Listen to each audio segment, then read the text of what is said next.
Hello guys, আসসালামু আলাইকুম। কেমন আছেন আপনারা সবাই? আশা করি ভালো আছেন। তো আজকে আপনাদের মাঝে বাচ্চাদের খিচুড়ি রান্নার রেসিপি শেয়ার করব। তো এই জায়গায় মূলত চাল ডাল আলু ধুয়ে নিয়েছি, এই জায়গায় শাক কেটে নিয়েছি, পেঁয়াজ রসুন কুচি করে নিয়েছি, এই জায়গায় মূলত পুঁই শাক ধনিয়া পাতা আরও বিভিন্ন রকমের শাক রয়েছে। এই জায়গায় পেঁয়াজ কুচি করে নিয়েছি, এই জায়গায় রসুন নিয়েছি।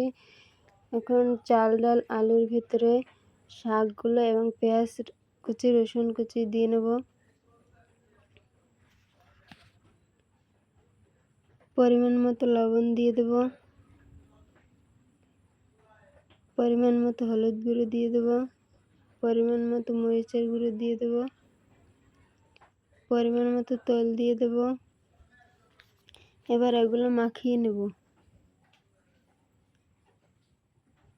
মাখানো কমপ্লিট হয়ে গেছে।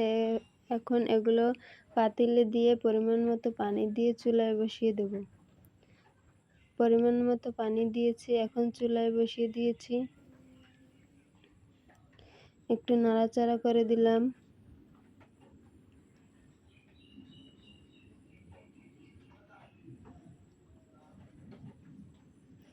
ফিরে আসলাম কিছুক্ষণ পর। এটা প্রায় শেষের দিকে হয়ে এসেছে।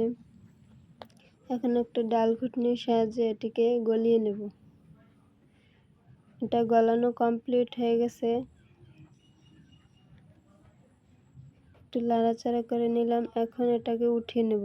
অবশেষে খিচুড়ি হয়ে গেল। মেয়েকে খাওয়ানোর জন্য পরিবেশন করে নিলাম। ভিডিওটি ভালো লাগলে লাইক কমেন্ট এবং সাবস্ক্রাইব করবেন।